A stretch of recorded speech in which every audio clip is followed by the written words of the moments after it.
Hello friends, स्वागत है आपका यूजीसी नेट हिंदी साहित्य चैनल में। हमने इससे पहले की क्लास में आदिकाल की विशेषताएं पढ़े थे। उसमें हमने आदिकाल को 3 भागों में बांटा था। अब आज की क्लास में हम पढ़ेंगे सिद्ध साहित्य और सिद्ध साहित्य के कुछ कवि और उनकी रचनाएं और सिद्ध साहित्य की विशेषताएं। इसमें सबसे पहले हम पढ़ेंगे सिद्ध साहित्य की विशेषताएं। राहुल सांस्कृत्यायन ने सिद्धों की संख्या 84 मानी है। और सिद्ध साहित्य की विशेषता में है, पहले है सिद्धों का संबंध बौद्ध धर्म की ब्रजियान शाखा से है। ब्रजियान शाखा थी बौद्ध धर्म का की जो विकृत रूप था उससे ब्रज शाखा निकली थी। उसके बाद है दूसरे नंबर पे सिद्ध भारत के पूर्वी भाग में सक्रिय थे। भारत का जो पूर्वी भाग था वहाँ पे बौद्ध धर्म था, वहाँ पे ये सिद्ध रहते थे। सिद्धों ने संध्या भाषा का प्रयोग किया था। संध्या भाषा का अर्थ होता है अंतर साधनात्मक अनुभूतियों का संकेत करने वाली प्रतीक भाषा।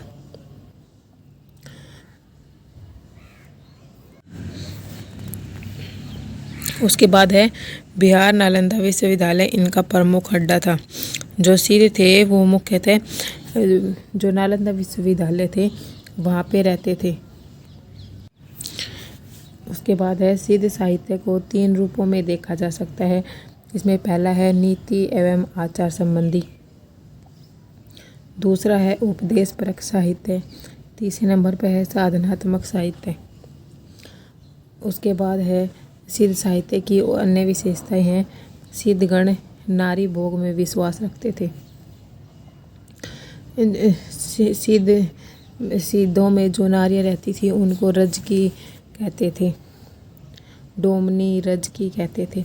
उसके बाद अगली विशेषता है सिद्ध साहित्य में महासुखवाद द्वारा ईश्वर प्राप्ति पर बल दिया जाता था। महासुख कहाँ था? सिद्धों में।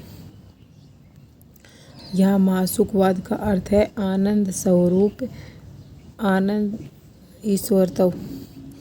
यहाँ महासुख प्रज्ञा व उपाय के भोग से प्राप्त किया जा सकता है।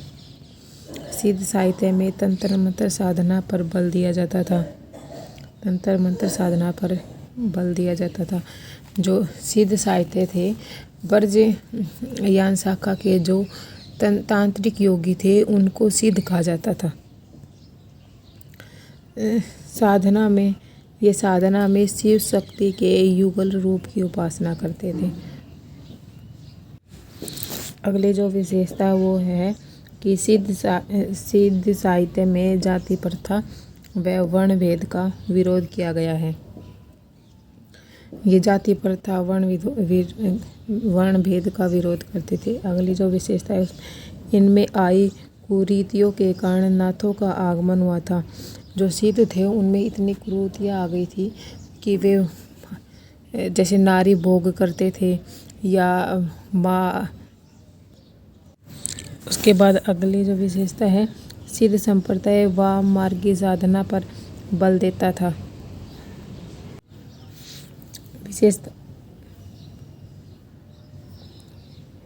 विशेषताओं के बाद हम पढ़ेंगे सिद्ध कवि और उनकी रचनाएं कि कौन कौन से सिद्ध कवि थे और उनकी रचनाएं कौन कौन सी थी। इसमें सबसे पहले हम पढ़ेंगे सरहप्पा।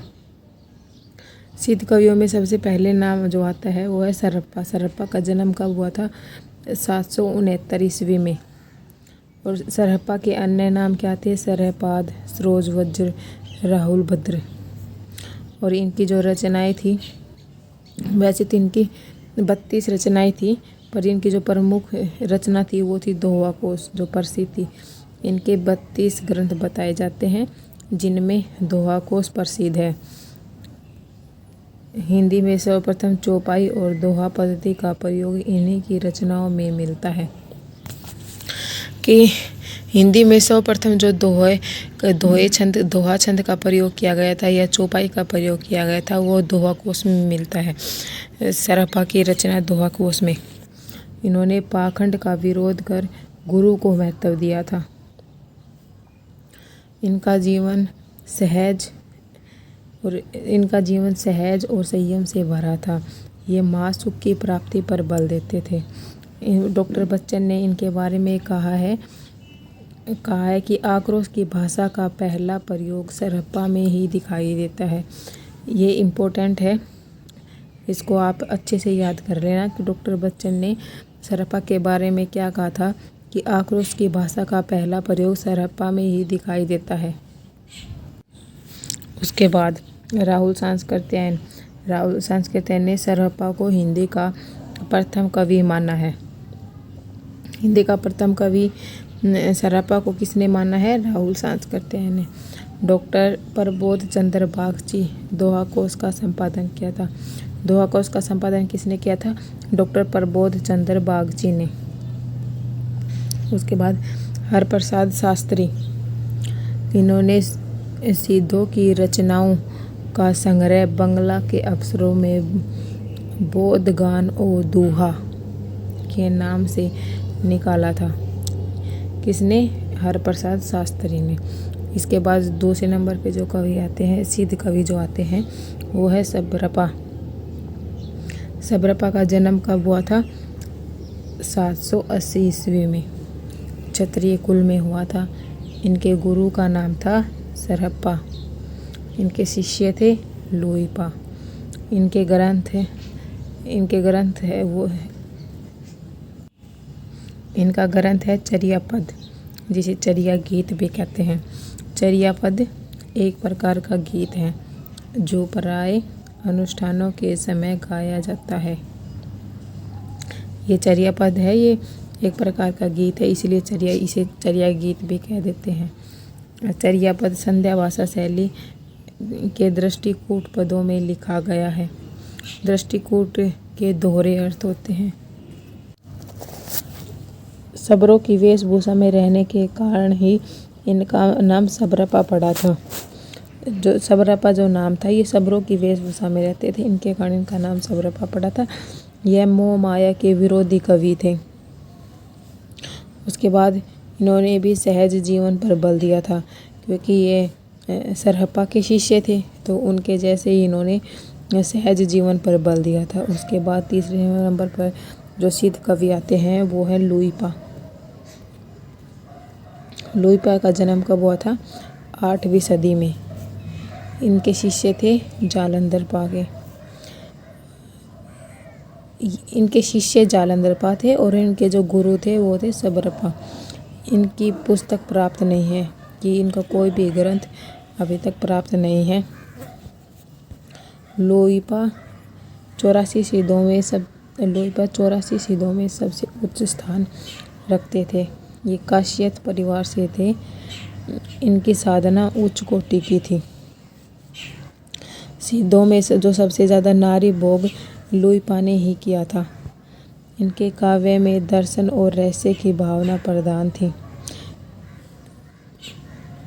इनकी 2 पंक्तियां हैं जो बहुत बार पेपर में आती हैं, वो है का तरुवर पंच विडाल, जो दूसरी है भाव न होई अभाव न जानई। इनको हम कैसे याद करेंगे? लोईपा को हम क्या बनाएंगे? रुई। कि रुई को कौन ले गया? कौवा ले गया। कौवा लेकर उड़ गया रुई को। दूसरी पंक्ति को कैसे याद करेंगे? कि जो रुई होता है, न तो उसमें कोई भाव होता है, न उसमें कोई अभाव होता है।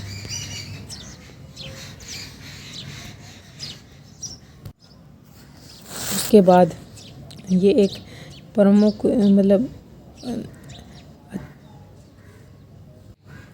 लोईपा के बाद ये एक इम्पोर्टेंट लाइन थी जो मैंने यहाँ पे डाल दिया, सिद्धों का दोहा और चर्या पद क्रम से संत साहित्य में साखी और शब्दी में रूपांतरित हो गया था। दोहा किस में हो गया था? साखी में।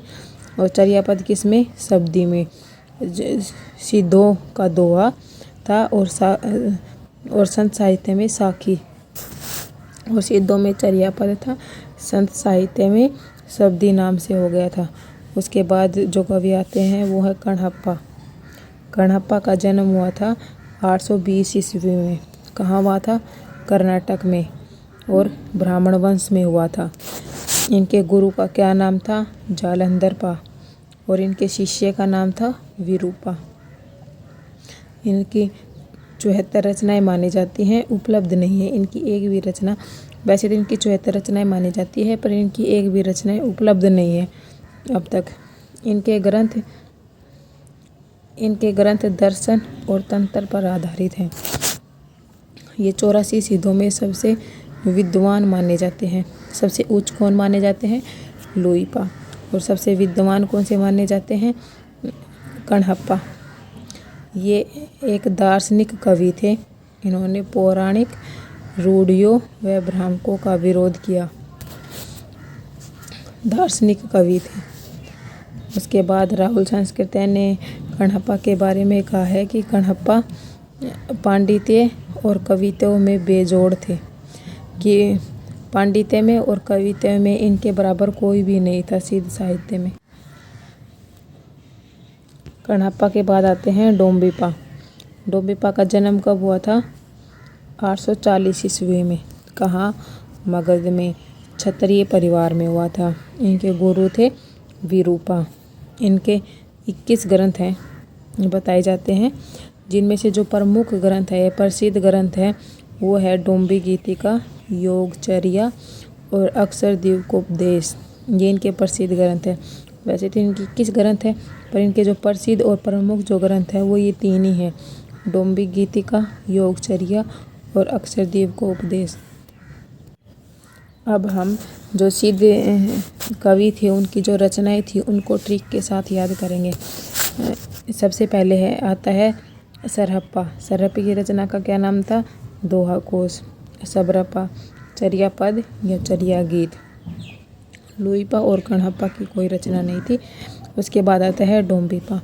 डोम्बिपा की 3 वैसे तो 21 ग्रंथ थे, पर 3 ही ग्रंथ प्रसिद्ध थे, जिसमें डोम्बी गीतिका, योगचर्या और अक्षरद्वीपोपदेश।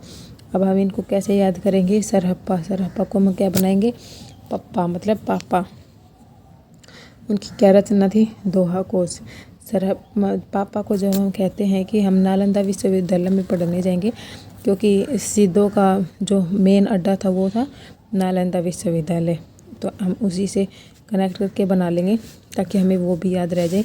हम पापा से जब हम कहते हैं कि हम नालंदा विश्वविद्यालय में पढ़ने जाएंगे, तो पापा हमें कहते हैं कि नहीं, पहले तुम हमें कोई दोहा सुनाओ, तब हम तुम्हें वहाँ भेजेंगे। तब हम उनको दोहा सुनाते हैं, पर उन्हें दोहा सुनाते हैं तो उन्हें सब्र नहीं आता। सबरपा मतलब सब्र नहीं आता, तो वो कहते हैं नहीं, तुम मुझे या तो 4 पद सुनाओ या 4 गीत सुनाओ। तब हम उन्हें 4 पद सुनाते हैं। तो उसमें वो इतने डूब जाते हैं, डोम्बिपा मतलब डूब जाते हैं, कि वो योग करने लग जाते हैं। योग करते करते वो हमें गीत सुनाते हैं, और उस गीत के माध्यम से हमें वो अक्षर का उपदेश देते हैं। अक्षर मतलब पढ़ाई, अक्षर का उपदेश देने लगते हैं। अब मैं एक बार फिर से रिपीट कर देती हूँ ताकि आपको ये ट्रिक अच्छे से याद हो जाए। मतलब पापा को जब हम नालंदा विश्वविद्यालय में पढ़ने जाने के लिए कहते हैं कि हम वहाँ पढ़ने जाएंगे, तो वो कहते हैं नहीं, तुम हमें पहले एक दोहा सुनाओ। हम उन्हें दोहा सुनाते हैं तो उन्हें सब्र नहीं आता। वो कहते हैं तुम मुझे 4 पद सुनाओ या 4 गीत सुनाओ।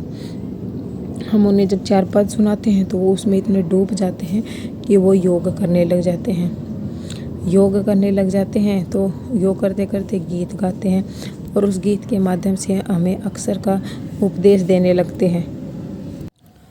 तो यहाँ पे हमारा सिद्ध साहित्य ख़त्म हो जाता है। अब आगे हम पढ़ेंगे जैन साहित्य। अगर आपको क्लास अच्छी लगे तो वीडियो को लाइक करें, शेयर करें एंड सब्सक्राइब करें। अगर आपके कोई और फ्रेंड है जो भी हिंदी साहित्य की तैयारी कर रहे हैं, उनके साथ भी आप ये वीडियो शेयर कर सकते हैं। आपको डेली ऐसे ही ट्रिक के साथ वीडियो मिलती रहेंगी। Thank you for watching.